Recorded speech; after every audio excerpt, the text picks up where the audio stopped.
Welcome back to Own Your Authenticity with your girl, Ashley Renee, for another wind down video. So, today we're going to be discussing the first step to my 5 P's from Thrive to Survive. And this, if you can't tell, gets me excited. It really does. This is really like the first thing that I've kind of like put together. I mean, yeah, the blog, but the blog was also like figure it out as you go along type of thing. And this, like, when it came to me, I was like, duh, like, this makes perfect sense. So, if you haven't watched last week's wind down video, please go check it out. You can click the link here. And I told you guys already, please turn your notifications on and subscribe to the vlog so that you can get the notifications of when the videos are going to drop. So if you don't already know, Mondays we have blog posts that go out at ownyourouthenticity.com and corresponding videos here on YouTube at 7 a.m. And on Fridays we have videos that come out, we meaning me, at 4 p.m. on Fridays. Okay, so with that being said, today we're talking about the first step, which is pain. I entitled it pain, or I call the first step pain, because I feel like for me on my purpose journey, which I'm still on, I had to really identify what was happening. So for those of you who don't know, and I forgot which video I made this in, but I did tell you guys before that I ventured into network marketing last year in 2019. And it was really because I was looking for a sense of fulfillment. I wanted more. Like, my career is great. The people I work with are phenomenal. And honestly, they're the ones that keep me grounded, because I don't know where I would be at this point. But I felt like I was going to work every day and I was doing a thing and I was showing up and I was doing what I was being asked and I was, and like I was checking the boxes off and this is like whatever. And I tell people all the time, like, whatever you do, put it on your resume. Find a way to incorporate it, because when you're ready to leave and do the next best thing and to step out, and you never know who's looking at you from what angle, when they see your resume and they see what you've done in this aspect, even though it's in your career and that other thing ain't got nothing to do with it, at least they can say, but you know what? She accepted the challenge and she did the thing and she spoke when she didn't have, and put it on your resume, honey. But I felt like I was doing all these things and building my resume, but when it came on to me being fulfilled as an individual, it wasn't happening. And I hated that. I hated feeling like everybody's out here like, oh, but Ash, you're a nurse and you're making this amount and and ooh and money, and I'm like, but it's not all about the money. I didn't go into nursing for the money. To be quite frank with you, when I applied for nursing school, even when I was doing my prerequisites, I really never like looked into how much nurses made. And when I did the research, like when I researched how much, like let's say the top 5 hospitals in New York, when I researched how much they made, I was like, what?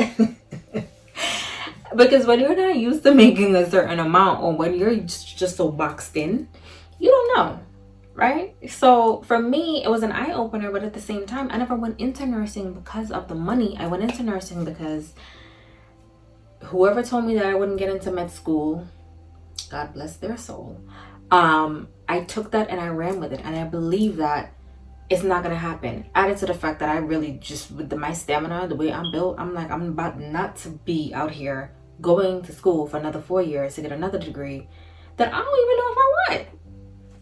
So for me, nursing was the next best thing. It took me 1.5 years. I was done, and I'm boom. Here we are. So I felt like I needed more. And once I was able to identify that pain of you are unfulfilled, and that's why you keep going out and looking for the next best thing.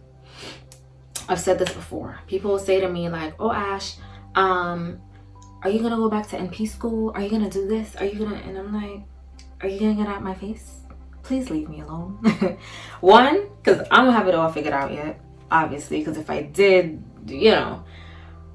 But two, it's none of your business. And three, I don't want to do that. Leave me alone.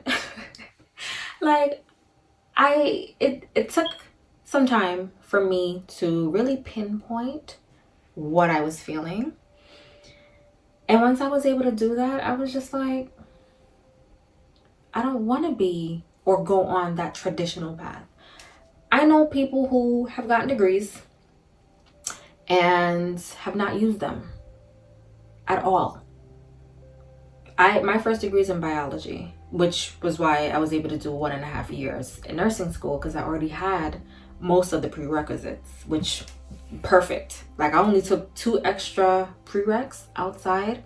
I did them in 2 months online, and by that I was in nursing school. So for me, it lined up perfectly, and I was able to use my degree to an extent because it, you know. But there are people out here, people that I know personally too, who have degrees and don't use them. I am not steering you from education. Education is important. Whatever it is that you plan to do in life, you will have to consistently be on a journey to educating yourself. So don't have it out here that Ash Q&A is out here telling you not to go to school. It's just in a different realm.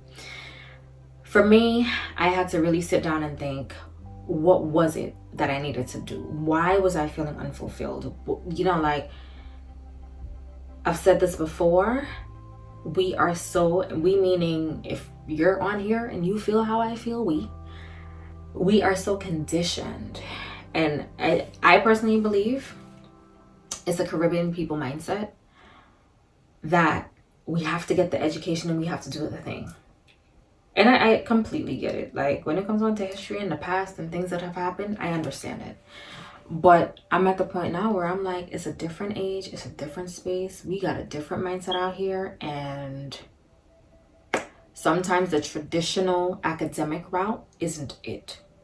So when it comes on to work and me being at work and me having the accolades and doing the things and having the accomplishments and writing it down and, oh yes, and I did this, and checking off these boxes, I was able to check off the boxes of what looked good on paper, what looked good on my resume, what looked good in front of recruiters and other people. But when it came on to Ashley Renee James being fulfilled, I wasn't able to check off those boxes. So for me, identifying that pain from my 5 P's from Thrive to Survive was very important. Like, I had to understand what it was that essentially was holding me back, or what it was that was making me feel miserable. And that was it. I wasn't being fulfilled. I wasn't, to an extent, yes, but I wasn't unlocking 100% of fulfillment. So please, if you feel any way like I've felt, please, if you haven't, go watch that video. If you feel anything like I've felt, I want to urge you to stay on this journey with me. As I said, I have things coming, things working on, things on the way. But I'm going to do a breakdown of the 5 steps in these next couple weeks on the wind down segment of On Your Authenticity. So please stay with me. Join me next Friday for step 2. And on Monday, I will see you for a fresh blog post. Okay? I'll see you guys soon. Have a good one. Thank you for watching.